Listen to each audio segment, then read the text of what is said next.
We have a really special treat today on San Angelo Live. We have the Democrat challenger to Tony Gonzalez in Congressional District 23. If you don't know what Congressional District 23 is, it's the congressional district just below August Pfluger's CD 11, and it spans from the outskirts of the urban areas of San Antonio through Eagle Pass, Del Rio, Alpine, all the way to the urban areas on the eastern side of El Paso.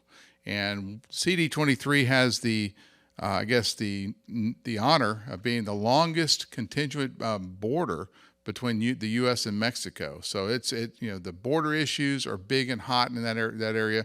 Also, another big issue that happened in CD23 recently was the tragic massacre in the Uvalde school. Uvalde is part of CD23. So, Mr. Lira, John Lira, he is going to challenge Tony Gonzalez. He won the Democrat primary back in March, and we're honored to have him on. We're going to talk about some issues. So, Mr. Lira, say hi to San Angelo, Texas, and beyond. Absolutely, great to be here with all of you. Thank you for taking time, and hello, San Angelo, our neighbors to the north, as we say down here in Texas 23. Well, Mr. Lira, I'm going to get right into the issues. First of all, before we even, I guess I won't get right into them, but before we get right to the issues, let's talk about who you are. Give us a little background of, where you're from, where your experience, life experience, that kind of thing.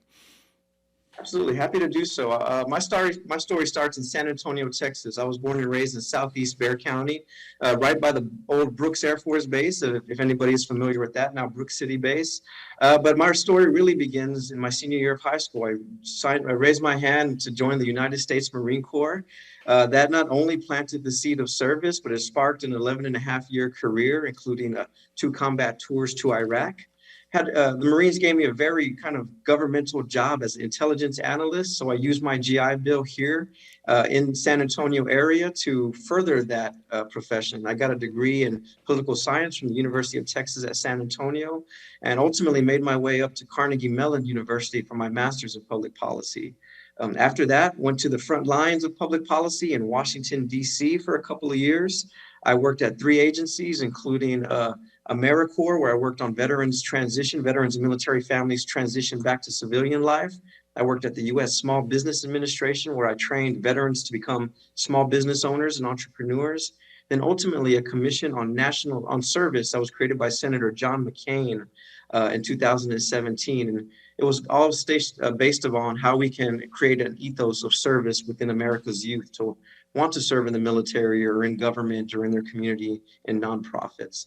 So that explains a lot of how I got here. Why I'm running for this race in a lot of ways is because Texas 23 is one of the most unique places of American territory that we have. I mean, it's one of the biggest, like you said. If it was a state, it would be the 25th biggest state. We have exactly 40% of our nation's total border with Mexico here in our district. I say we have enough to fuel, feed, and fly most of America right here in Texas 23. And the good people of Texas 23 want a representative that recognizes all of that and is able to grow those opportunities here in the district. So that's why I'm in this race. Well, Mr. Lira, with all that stuff you've done, how old are you? Well, you can't tell because you'll never see my gray hairs, but I'm 41 years old. So quite possibly the last time I would be considered a young candidate. So I had to take advantage of that. That's right. 41 is young. Just trust me on that one. Well, anyway, CD23 is an interesting place. I used to live in Del Rio, so I've had 10 years living in Del Rio, so I understand a lot of the issues.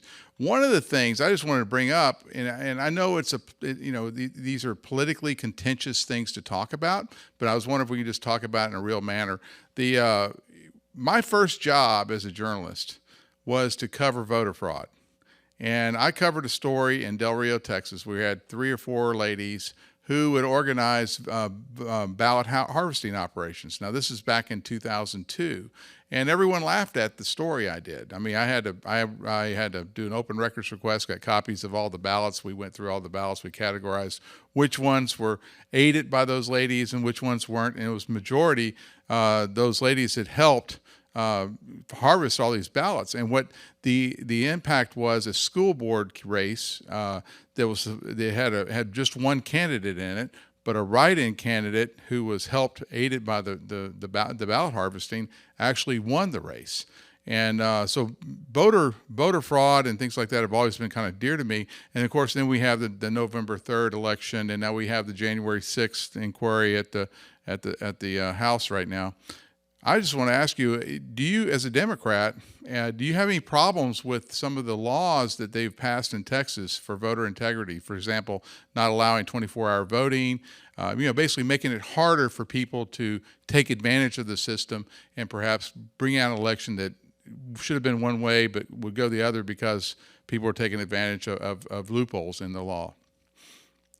Yeah, I think democracy is a cornerstone of, voting is a cornerstone of American democracy. So all Americans should have equal and unfettered access to the ballot box.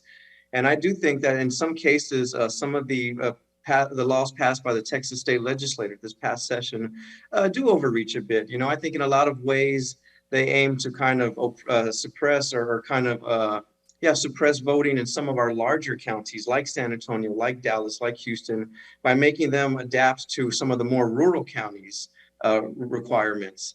So, I think we saw a huge impact of that, and I think, especially in my district, we are fighting overwhelming voter empathy. So it's even hard to even get that person to fill out that vote by mail ballot, much less go stand in line for a couple of hours, on election day.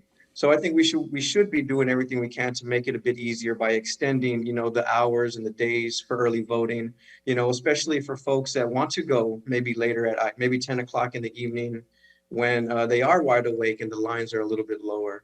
Do I think it has an impact? Absolutely. We saw that in the primary where 22,000 of our fellow Texans' votes were not counted, or their vote by mail requests were denied, because of, maybe some tiny little fonts on the back of the envelope that said they have to use their driver's license versus their social security number. So it got real confusing.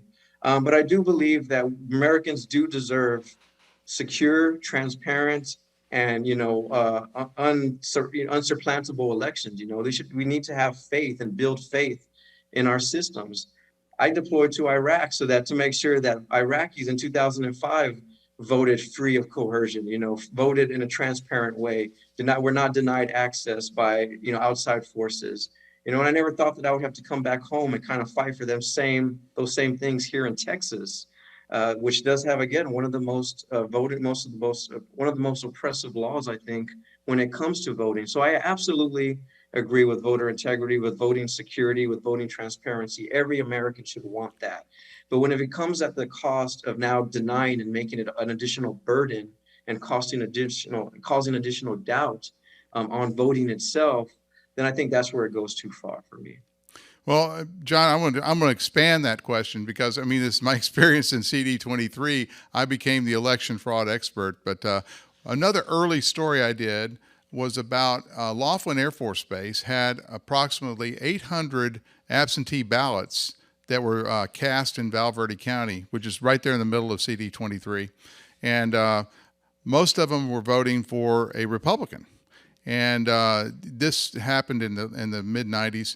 What happened was, for the first time in 114 years, a Republican was elected sheriff of Val Verde County because of those 800 votes. And the Democrat Party actually went and sued Val Verde County and said that those votes should not be allowed because they diluted the Hispanic vote. What do you think about efforts to stop or curtail absentee military voting? Yeah, I think that is, being a military veteran myself and understanding that most veterans or most active duty service members choose to do absentee ballots from where they enlisted into the military from. So the fact that a majority, and in this case, the example that you're pointing out seems like a large majority, decided to keep their vote right there where they were actually stationed versus where they enlisted out of the military from, I think it absolutely does cause some concern. Those serving on military bases,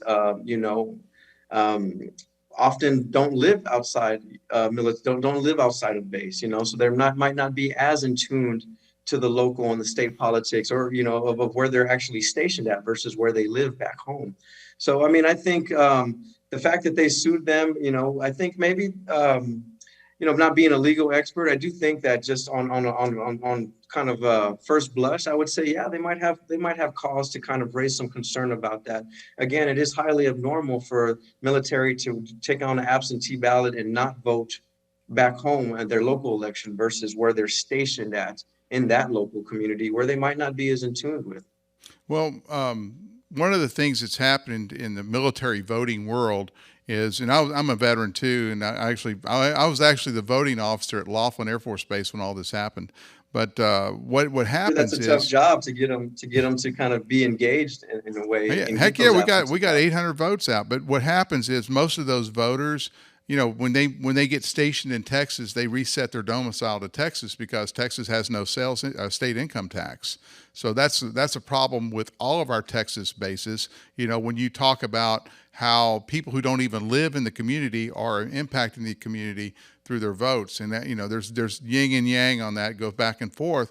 But at the same time, my other thought on this: if we're going to have 24-hour voting, we're going to have drive-through voting, we're going to have all these crazy ways to vote. Why not just let the military vote wherever the military decides where their domicile is? Yeah, I think the question that I would have for that is military included in the local census while they're temporarily stationed on that basin there? If the military population is included as part of that jurisdiction's or that, area's census count, well, then maybe, they should be incorporated into that. Now, if they're not included as part of that census, through the census, then maybe, they're unaccounted for on that aspect. But I think it's a good conversation to have. I think that military should be allowed to either vote in their residence of record or where they're stationed at. If they do claim that domicile, I would have no issues with that.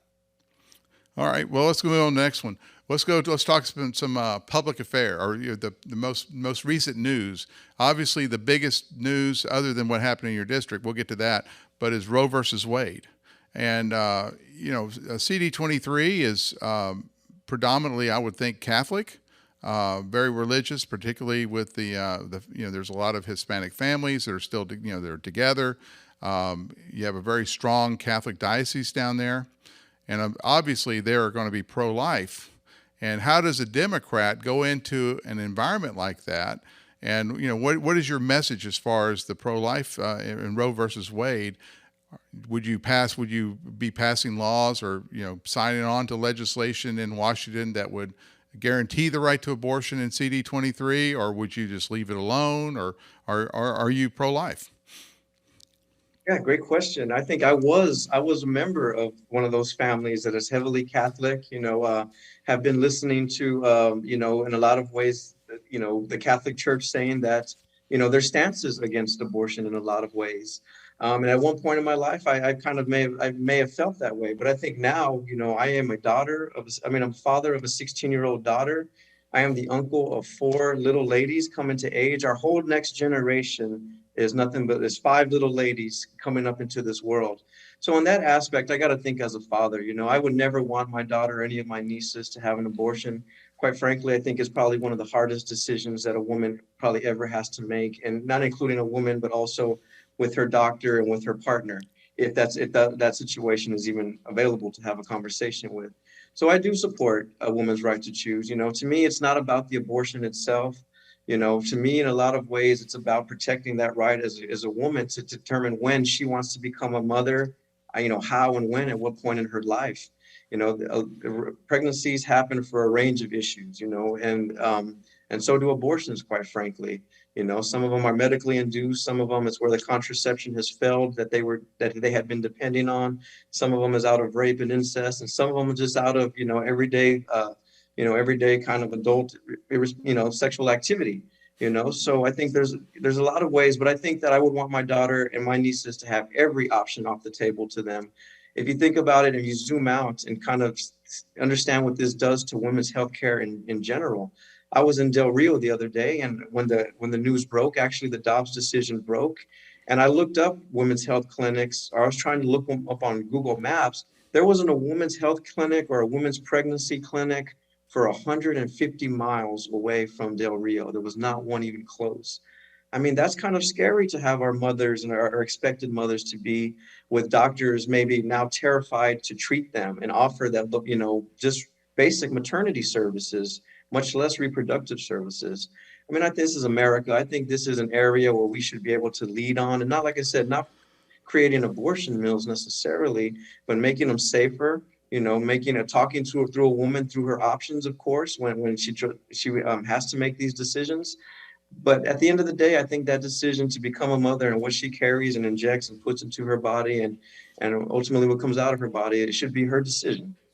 And I'm still, like I said, I'm speaking that way out of a proud, a devout Catholic, an axe brother, a father, that has studied the issues. And I basically, I have sympathy towards these unborn children. I really do, and I do believe that, that they were, everything in a lot of ways it was created, by God to have some purpose in life. And I do feel uneasy about terminating a pregnancy, but I do think that a woman's rights kind of trumps that for me.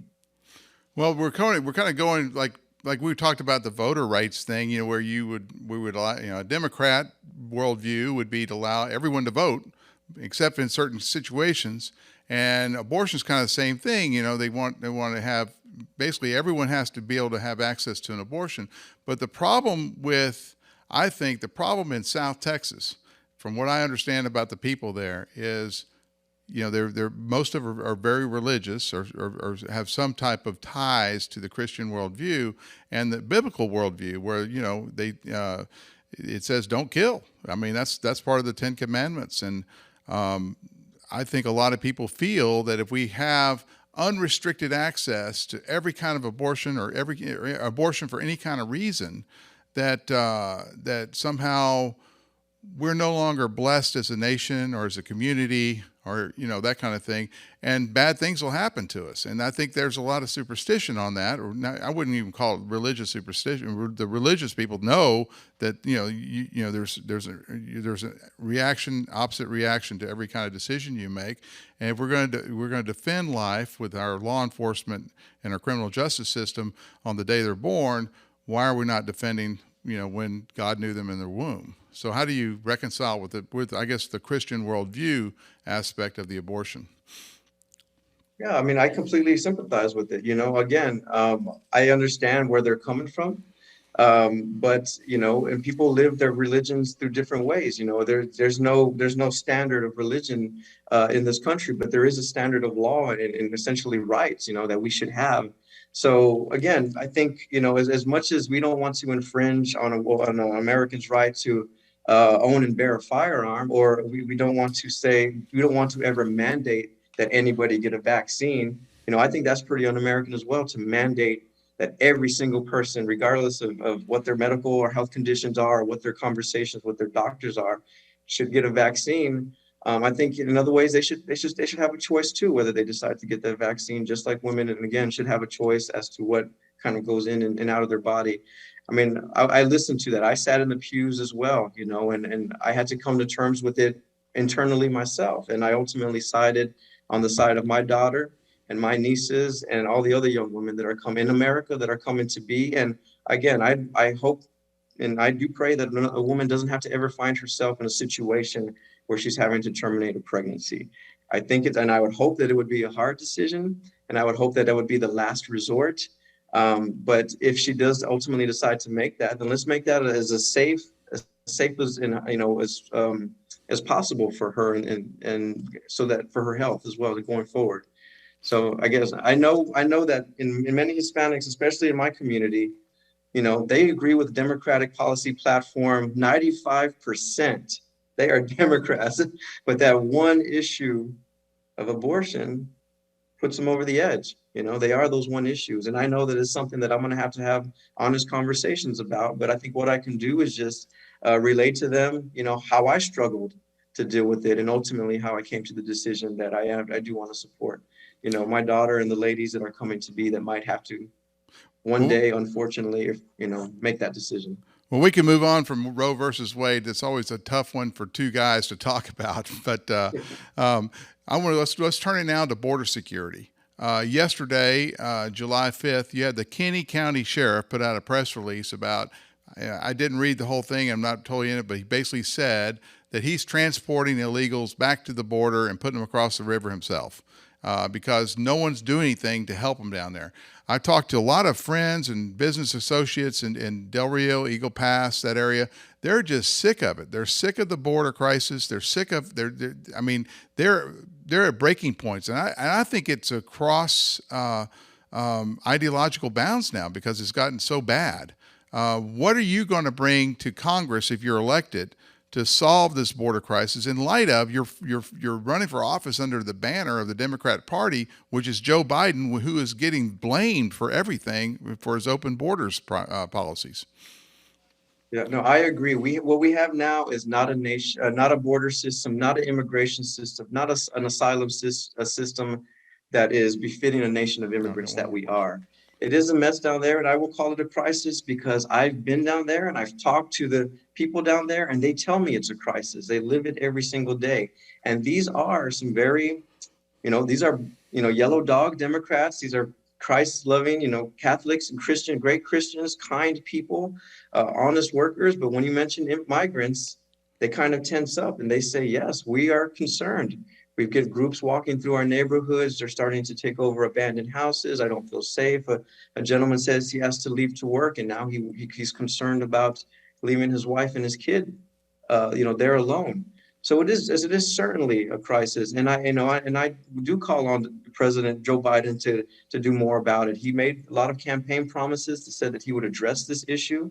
Migrants are straining these communities. They're straining law enforcement. They're straining the public services that these counties can provide to their own citizens. And the citizens, again, they're feeling that a lot more attention and resources are being given to the migrants. Then it's easier for the migrants to get these benefits than sometimes those in the community that really need them. So in a lot of ways, I agree with them. I want there to be solutions here. I think our borders should be places where American tourists come to have an exchange of culture. They can go into Mexico and shop. People from Mexico can come over the border. They can see the culture there, right there at the border. It should be tourist attractions. So a couple of things. Our asylum laws are outdated. They never, when they were written, they never took into account 1,000+ people caravans. So one, that we have to have members that have the courage to step up in a bipartisan manner and address them. I like in-country processing centers. I think it worked for us in Haiti back in the day, and I think that we can get this asylum process started in their country, and then they slowly work their way up depending on which phase of the process that they're in, so that when they do get to America, they're ready for their hearings right there that day, and they're not let loose, and they're not kind of shipped all across the country in hopes that they make it back for that hearing. I do believe in we have to fix our regular immigration system. I know I have talked to folks that said my cousin has been waiting for 12 years for their statement back from the Department of the Secretary of State about their green card. Of course, when you shut down all legal options, folks will choose illegal options. I also want to mention the work visa program. I've talked to ranchers and farmers, and there's a ton of them in this district, and they're saying, why are we turning them back? I will house them, I will feed them, we can pay them, we can tax them, but they should be part of our economic recovery. Immigrants are a drag on our nation right now because our laws and our polarization are making them a drag. And I'll tell you, and I know this is it's hard, but I think that Republicans benefit off there being a mess on the border. I think if it were to be fixed, then they would not have anything to point and say, look, there's an invasion down there. And listen, Matt, I've been deployed to Iraq. I was part of an invasion. I was a part of an invasion. I had 120 rounds of ammo on me. I had tanks behind me. I had attack helicopters in the air and jets ready to drop bombs. What we have down there is not an invasion. It is humans seeking humanitarian assistance, and it is a humanitarian crisis. I will give you that. And we absolutely, again, from the human side of me, I empathize for them. I can never imagine what would it convince a person to make this long, perilous journey, to subject themselves to rape, to manipulation, to robbing, to everything else, in order just to get to America, when we have so many issues in America right now, but they still want to get here for that one opportunity. And, and as long as it remains lucrative to some of the coyotes and some of the people that are saying, give me those $2,000. Joe Biden says, if you go now, you can get in. I can take you there. Trust me. As long as it remains lucrative and the coyote system is not broken up, these caravans are going to keep coming. So it's definitely a I mean, like I said, if this was easy, it would have been solved many years ago. I think what I can bring to it is one, bipartisan nature to want to get to the front of it. I think I can start off with my veterans on both sides of the aisle, and let's find American solutions. One of my ideas is that we form a national border commission. We take the policy ideas out of the politicians' hands and form a task force of demographers, of academics, of local leaders, of religious communities, of people, along the border on both sides, include Mexico in that as well. And come up with American ideas to fix this, not left or right ideas, but American solutions that is befitting a nation of immigrants. All right, so we're talking about the border issue, and one of the things the reason why we can't fix the border issue is because there's no trust with the Democrat worldview that immigration should be used as a tool to enhance its voter race, our voter count. I mean, they're trying to get more and more people. This is what Republicans feel: more people into this country to flood our voter rolls, and that now, I'm going to be irrelevant as a Republican if we don't stop this. That is the key problem with solving these issues. And believe me, I have clients, I have customers who use the green card immigrants. I have a guy makes fences all over the Southwest Texas, even down in Del Rio and Sanderson, all around CD23, and he's going crazy trying to get workers from Mexico because it's they'll send them back. And so I understand there's a need for that, but we can't get any reform going because there's no trust in how the Democrats are going to approach comprehensive immigration reform. So tell me about how we're going to fix the trust issue between Democrats and Republicans. Well, one, I think if Republicans would step up and act as fair partners, I think that they have an equal shot. If immigrants coming across know that both the Democrats, not only Democrats, but also Republicans want them to be there and they welcome them and they want to integrate them into our economy to be part of our solution and part of our growth versus part of our drag. I think that Republicans will have an equal shot with immigrants. In a lot of ways, it doesn't seem to pan out either. You're seeing third and fourth generation Mexican American families become very conservative here in Texas. So in a lot of ways, I'm not really buying that argument. We're seeing what's happening in the Rio Grande Valley right now with the election of Mayra Flores, with the election of a Republican mayor in McAllen for the first time in years. There's Republicans on the ballot for the first time in decades in Eagle Pass.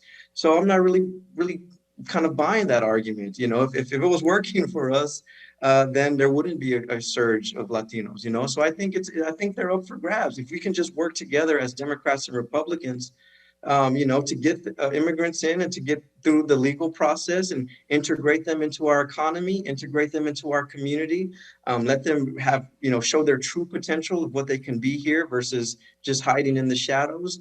I think that each party will have an equal shot to pitch their ideology, pitch their ideas, and fight for these voters, just like we all have to do every 2 years or so. Okay, so let's leave immigration. We can probably come back to it in a later interview, but we really do need to talk about the massacre and the tragedy that happened in Uvalde and how that impacts national policy and relates to probably two big issues. One is mental health funding, and the second is the Second Amendment, the right to bear arms. How do we need to curtail that? Do we need to do better background checks, things like that? But all of these things are going to impact people's rights. The mental health issue, I think, transcends just the arms, the gun issue. I think we have a huge mental health problem here, and I'll just go ahead and throw it out there. I think we have too much recreational use of drugs for us to be, talking about legalizing marijuana and things like that, especially when, my sheriff here in Tom Green County says about 25 to 30% of the inmates have some form of mental illness. And when we're using our county jails as mental health wards, it's expensive for the taxpayers. It doesn't do anything. It doesn't fix the problem. I think we're just putting Band-Aids on it. But let's talk about Uvalde and let's talk about mental health. What is your takeaway? And we've had about a month to kind of a little bit over a month to think about Uvalde and the impact on that community. But what do you think would stop the next Uvalde? Great question. I think there's a lot of things, right? If we look at it kind of from beginning, middle, and end, There were signs there. I think it was signs from the family could have noticed. There was probably some teachers that would have noticed that this young man was going off the round track or going to a darker place. There was face group friends and groups that knew about his intent and what or his potential to cause harm, not only to himself, but to others. So I think in that aspect, we do have to bring in and invest in maybe some more school counselors, maybe some red flag laws, extreme risk laws to say, listen, give the community the tools that they needed to say, Wait, there's well, a hold on a young second. Let's man. talk about that. The red Mhm. flag laws are what the Republicans, particularly the conservative movement, is against because they feel like red flag laws would somehow do away with due process. Well, I think let's add an element of due process. It should anybody in the community should be able, I mean, even a father, even a Catholic priest is able to turn to the authorities if he thinks somebody is going to commit harm against themselves and others. Why can't we have that in the same community? I mean, we can raise a flag to say this individual has expressed either a history of violence or serious intentions of violence, and I think it should be explored. And I think the due process, whatever that ends up being, can start. I'm not saying right off the bat we take, I mean, there should be a due process. I'm agreeing with that. Whether that is and how long drawn out it is, I think the whole point is to make sure that we don't get weapons in the hands of the criminally insane or kids who one day are playing Grand Theft Auto and causing havoc with an AR-15 in a video game, and then they turn 15 the next day, can actually go buy that exact weapon and can cause havoc in an elementary school. Well, So I mean, when I that's talk all I'm to saying is that community needs to have some sort of tools because it's always after the fact that we find out that all the signs were there and nobody right. did anything about it. And I when I think talk to that's like what we felt as a community. when I talk to juvenile probation officers out here, they tell me that the video games are impacting our kids, and there is that, I guess, that tendency to replicate things like Grand Theft Auto. I wrote a story about this a couple of years ago and was thoroughly. I mean, the comments on it were crazy. Some people were, First Amendment, free speech, free expression is Grand Theft Auto. It's just a fantasy. Or other people are saying, no, I think this is desensitizing our kids to violence. So, what do you think about putting some restrictions on the video games, especially these first-person shoot 'em up games? I'd rather put restrictions on the age to purchase a weapon. Let that 18-year-old mature a little bit. Let him go through some life experiences that he has to deal with without the backup of an AR-15 in case things get too hairy. I would say video games are going to be video games. I mean, I remember I was part of the Mortal Kombat generation. I think I got to punch a guy's heart out, and that had an explicit rating on it. So, so I don't like I said, it didn't make me want to go punch people's hearts out and stuff and rip out spleens. But at the same time, I think it's the weapons. I think is that access, that early access without knowing the consequences, without being responsible So, enough and so, mature enough so, Mr. to Lear, what understand your the idea consequences. would be to increase the age of gun ownership to 21. I like that idea. Yes, I would support that. So, I do support that. but you were in the military just like I was. You can go in the military at 18 and carry a gun. So why are we going to start restricting it? Well, because if any 18-year-old wanted to carry M4, M16, or AR-15 assault style rifle, I recommend that they do join the military because in there you get 2 weeks worth of marksmanship training. You know how to break that rifle down. You learn safety rules. Never point a weapon at anything you don't intend to shoot. You get a full training that's along with that, but you have to know the weight and the responsibility of carrying that weapon with you. And every Marine that I've ever served with, and I'm sure it's the same for the Army, Navy, and Air Force, and even the Coast Guard, kind of learn to respect that weapon and what it can do. I've seen what those weapons can do to my enemies and my friends alike on the battlefield. So, I mean, I think anyone should not have these semi-automatic, high velocity, high capacity weapons that immediately give them fire superiority over any random beat officer or policeman that's on the beat. I think that they should have extended background checks, including mental health. I think that they should have a training requirement, and I think that they should have special licensing. And if they wanted to do that, then let them have that. They are trained, they are prepared, they know the rules and the responsibilities to carry such a weapon. Now, of course, the argument still remains, what does anybody in our society, in our community, need a weapon like that for? Hey, well, Mr. Lira, we can talk all day about the Second Amendment and gun rights and Uvalde and ideas in mental health, but we only have about 30 seconds left on our Zoom call here. But I really do appreciate you taking time out of your day and coming to see us. If in the future, if we set up a debate between you and Congressman Tony Gonzalez, would you participate? Absolutely, 100%. I'd be the first one to sign up. And I will let you know that there is a third party independent candidate by the name of Mr. Frank Lopez in this race now. And he is a retired Border Patrol agent. He was a former Republican chair of Val Verde County. He was a committeeman for the Republican Senate district. So that's a real shakeup. And All we'd right. love Well, to invite him. hey, we We'd we like got to to invite go him as well. because we're about to cut off the Zoom call. But this is John Lira. He's a candidate, Democrat for CD23 congressman. We will be with you again, and hopefully we'll get that debate going. Thank you. Anytime. Thank you so much. It's been a pleasure.